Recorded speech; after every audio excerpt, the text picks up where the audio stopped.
Ce que nous devons savoir à propos de Marie, sa biographie. Elle vivait à Nazareth, en Galilée. Et selon la tradition, ses parents étaient Joachim et Anne. Elle était juive. Elle fut élevée dans la lecture des Saintes Écritures et dans l'obéissance à la loi de Dieu. Elle avait été donnée en mariage à Joseph. Tous les deux avaient décidé de rester vierges par amour du Seigneur. Un ange lui apparut et lui dit, il lui communiqua que l'Esprit Saint viendrait sur elle et qu'elle serait la mère du Fils de Dieu. Je cite ici l'Évangile selon saint Luc au chapitre 1er, verset 35. Marie accepta cette merveilleuse mission en disant que tout se passe pour moi selon ta parole. Et à cet instant, Jésus fut conçu dans son sein. La naissance de l'enfant eut lieu à Bethléem en Judée et fut accompagnée d'une série de circonstances qui sont relatées dans les évangiles de Matthieu et de Luc. Après la naissance de Jésus, sa présentation au temple et la fuite en Égypte, au bout d'un certain temps, nous voyons Marie avec l'enfant et Joseph installés à Nazareth. Nous connaissons là un seul événement remarquable. Je crois à l'âge de 12 ans, Jésus est perdu et puis retrouvé au temple de Jérusalem. Ce fut la période appelée la vie cachée de Jésus. Bien sûr, une vie de famille au sein du foyer, une vie de travail. Mais c'est vers les 30 ans que Jésus commence sa vie publique que j'appelle vie apostolique et missionnaire. Marie l'accompagne parfois de près, parfois de loin. L'Évangile nous la montre à Cana lors d'un mariage et au pied de la croix lors de la mort de Jésus. Nous voyons Marie aussi en d'autres occasions. D'ailleurs, le livre des Actes des Apôtres la présente au Cénacle avec les apôtres après la résurrection du Seigneur. La tradition suggère qu'elle mourut à Éphèse, en Asie mineure, chez l'évangéliste Jean. Comment était Marie? On peut déduire de l'Évangile que Marie était humble et pure, décidée et courageuse face à la vie, capable de se taire lorsqu'elle ne comprenait pas, capable de réfléchir et de méditer, serviable, charitable, sensible aux besoins des autres. Elle était d'une grande force morale, franche, sincère, fidèle, loyale. Marie, c'est un modèle de femme, le type idéal même de la femme.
Que nous dit la Bible sur Marie?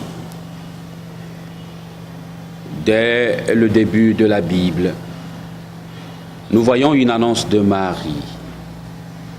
Au serpent qui symbolise le diable, Dieu dit « Je mettrai une hostilité entre la femme et toi, entre sa descendance et ta descendance.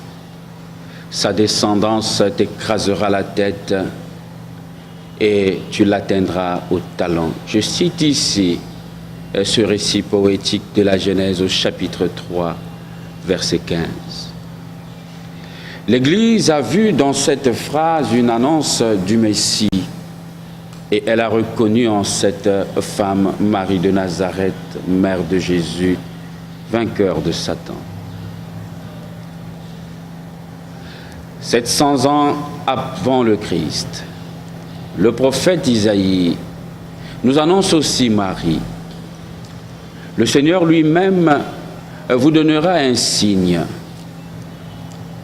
Voici une jeune fille est enceinte, elle va enfanter un fils et elle lui donnera le nom d'Emmanuel, c'est-à-dire Dieu avec nous. Je cite ici Isaïe au chapitre 7, verset 14. Quand Jésus est en croix, il confie Jean à sa mère et sa mère à Jean en disant « Femme, voici ton fils ». Puis il dit aux disciples « Voici ta mère ». À partir de cette heure-là, le disciple l'accueillit chez lui. Et l'Évangile ajoute aussitôt « Après cela, sachant que maintenant tout est achevé et que l'Écriture est accomplie, jusqu'au bout, Jésus dit « J'ai soif ». Puis il meurt. Je cite ici l'Évangile selon saint Jean au chapitre 19, versets 26 à 28. À la suite de Jean, les chrétiens ont compris qu'accueillir Marie, c'est répondre au désir du Christ et réaliser ce qui était annoncé dès le début dans les Saintes Écritures. Pourquoi vénérons-nous spécialement Marie? Au moment de la réforme protestante, Luther a fortement critiqué plusieurs formes exagérées de culte envers Marie. Mais il resta fidèle à la tradition. Il croyait à la virginité de Marie, à son immaculée conception et à son titre de Mère de Dieu. Il montra en Marie un modèle d'humilité et de foi et il recommandait de prier Marie pour qu'elle intercède pour nous. Au contraire, Calvin fut un adversaire de la dévotion à Marie, disant que louer Marie et l'invoquer était une idolâtrie. À sa suite, beaucoup de frères protestants n'arrivent pas à faire la différence entre l'invocation à Marie et l'adoration. Adorer Marie serait un péché contre le premier commandement de la loi de Dieu. Mais jamais notre Église n'a enseigné qu'il faut adorer Marie, car Marie n'est qu'une créature de Dieu. Nous n'adorons pas Marie, nous la vénérons. Nous l'aimons, nous l'invoquons dans la prière en lui demandant d'intercéder pour nous et de nous faire connaître, aimer et suivre Jésus comme elle l'a fait. nous l'adoptons comme modèle de foi, d'humilité et d'obéissance à la parole du Christ. Cette vénération prend sa source dans la Bible. En effet, c'est à la suite de l'ange Gabriel que nous disons « Je te salue, toi la comblée de grâce, le Seigneur est avec toi ». Je cite ici Luc au chapitre 1er, verset 28. Et nous la louons avec Élisabeth en Luc au chapitre toujours 1er, verset 42. Tu es bénie parmi les femmes et Jésus, ton fils, est béni. Marie l'avait prophétisé, désormais les hommes de tous les temps me diront bienheureuse, au verset 48 du même chapitre. Puis c'est une femme du peuple juif qui dit à Jésus, heureuse la femme qui t'a porté et qui t'a nourri de son lait.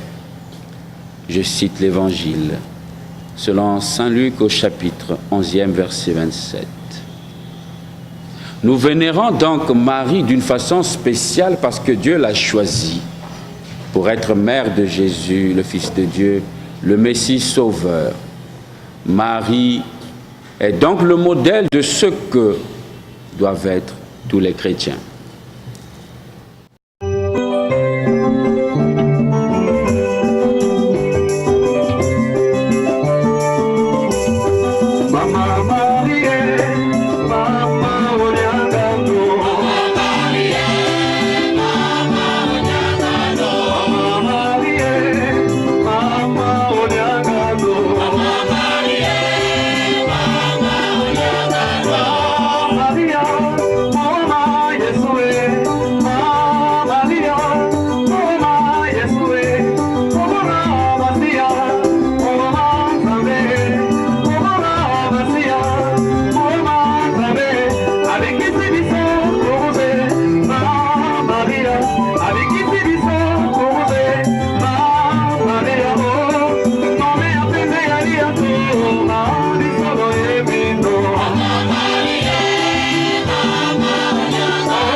Et pourquoi prions-nous Marie? Jésus-Christ est l'unique médiateur entre Dieu et les hommes. Je cite la première lettre de Paul à Timothée au chapitre 2, verset 5. Lui seul a réconcilié complètement les hommes avec Dieu en mourant sur la croix. Aucune créature ne peut figurer sur le même plan que le Verbe incarné, notre Rédempteur. Mais Paul nous apprend que nous aussi, nous sommes invités à collaborer à l'œuvre du salut du Christ. Et maintenant, mes souffrances pour vous, dit-il, sont ma joie, car je complète aussi dans ma chair ce qui manque encore aux épreuves du Christ pour son corps, qui est l'Église. Je cite sa lettre aux Colossiens, au chapitre 1er, verset 24. Si la médiation du Christ est unique, elle n'exclut pas, mais elle appelle au contraire les fidèles à y coopérer de façon variée. Dans ce sens, Marie a été comblée de grâce pour nous donner Jésus, qui est la source de toute grâce. Elle a été choisie entre toutes les femmes pour permettre au Fils de Dieu de se faire homme. Marie a été pleinement associée à l'œuvre du salut. À Cana, Marie a provoqué par son intercession le premier miracle de Jésus. Nous pouvons lire Jean, l'évangéliste, selon saint Jean, au chapitre 2, les 11 premiers versets. Et comme le vieillard Siméon l'avait prédit en Luc au chapitre 2, versets 33 à 35, Marie, debout au pied de la croix, s'est unie à la souffrance du Rédempteur. Je cite l'Évangile selon saint Jean au chapitre 19, verset 25. Elle a souffert profondément avec son Fils, participant avec lui à l'œuvre du Rédempteur. Nous croyons que le rôle de Marie dans l'histoire du salut n'est pas terminé. Maintenant, elle est entrée dans cette gloire qui nous est promise à nous tous. Dans cette gloire qui nous est promise à tous. Comme à Cana, Marie présente à son Fils ressusciter les besoins des hommes. Elle continue d'intercéder pour nous auprès de Jésus. Ce rôle maternel de Marie ne porte pas ombrage à Jésus, notre unique médiateur, puisque c'est justement auprès de lui qu'elle intercède en notre faveur. C'est dans ce sens que nous l'appelons Marie, médiatrice de toute grâce, car elle est notre médiatrice auprès de son Fils Jésus, notre seul médiateur auprès du Père. La Bible nous montre de grands exemples d'intercession. Abraham dans la Genèse au chapitre 18, versets 16 à 33. Moïse dans l'Exode au chapitre 32, versets 11 à 14. Paul a fréquemment recours à la prière d'autrui, intercédé pour tous les fidèles qu'il appelait les saints. Priez aussi pour moi, obtenez-moi la hardiesse de parler de l'Évangile comme je le dois, disait-il dans sa lettre aux Éphésiens au chapitre 5, versets 18 à 19. C'est ainsi que l'on peut prier Marie, c'est-à-dire lui demander de prier pour nous, car nous croyons que la supplication fervente du juste a beaucoup de puissance. Je cite la lettre de Jacques, chapitre 5, verset 16. Le but de l'intercession de Marie est de nous conduire à Jésus dans l'obéissance à l'Esprit Saint. Comment prier Marie? La principale prière à Marie est l'Ave Maria ou le Je vous salue Marie, qui a deux parties. La première reprend des extraits de l'Évangile dans les récits de l'Annonciation et de la Visitation. Je te salue Marie, comblée de grâce, le Seigneur est avec toi. Tu es bénie en toutes les femmes et le fruit de tes entrailles est béni. La deuxième partie fut ajoutée par l'Église. Sainte Marie, Mère de Dieu, priez pour nous, pauvres pécheurs, maintenant et à l'heure de notre mort. Depuis plusieurs années, les chrétiens prient le chapelet. Le chapelet, c'est saluer Marie et puis avec elle, saluer Jésus. C'est méditer avec elle les grands moments, les mystères de la vie de notre Seigneur, les moments joyeux, douloureux, glorieux et lumineux. La prière du chapelet est tout à fait facultative. Ce n'est pas une obligation pour le chrétien. Cependant, c'est une prière toute tournée vers l'Évangile. Toute simple et très profonde, où Marie nous guide pour rencontrer Jésus et le contempler. Jésus disait: « Quand vous priez, ne prononcez pas trop de paroles comme le font les païens. » Je cite l'Évangile selon saint Matthieu au chapitre 6, verset 7. Certaines personnes pensent que cette critique s'adresse à ceux qui prient le chapelet.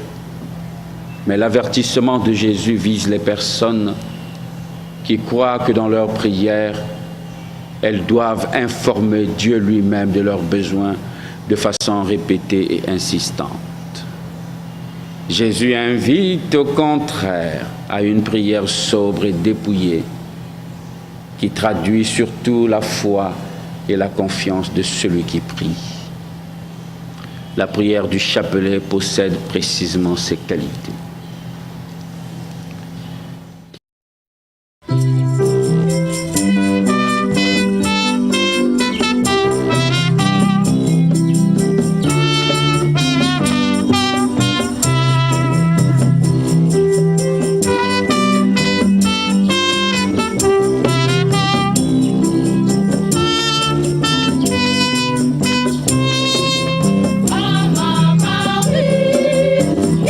Marie,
Parlons des apparitions de la Vierge.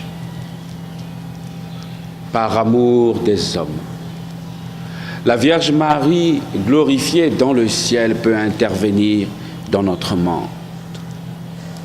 Elle peut apparaître à telle ou telle personne, d'habitude à des enfants ou à des personnes humbles, et leur donner un message pour que les hommes se convertissent et reviennent vers Dieu.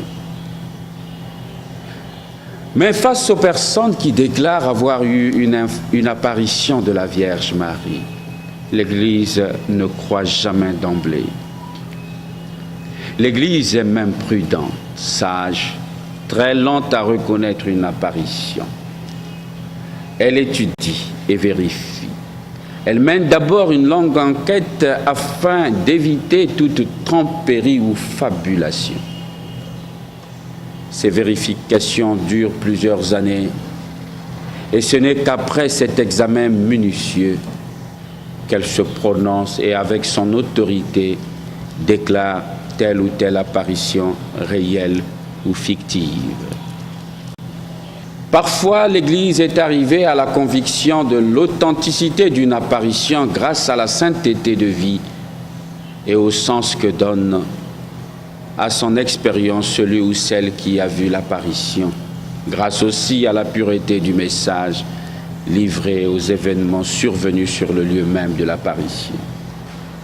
Je parlerai des conversions, guérisons et bien d'autres. C'est ce qui est arrivé à Lourdes en France en 1858 ou à Fatima au Portugal en 1917. D'autres fois, l'Église refuse les prétendues apparitions ou simplement elle ne se prononce pas en attendant que le temps établisse la vérité. De toutes les façons, aucun chrétien n'est obligé de croire à une quelconque apparition. Les seules apparitions, fondement de notre foi, sont celles du Christ ressuscité dont témoigne le Nouveau Testament et aucune autre apparition ne peut avoir le même statut. Ce qui devait être dit et révélé a été dit et révélé.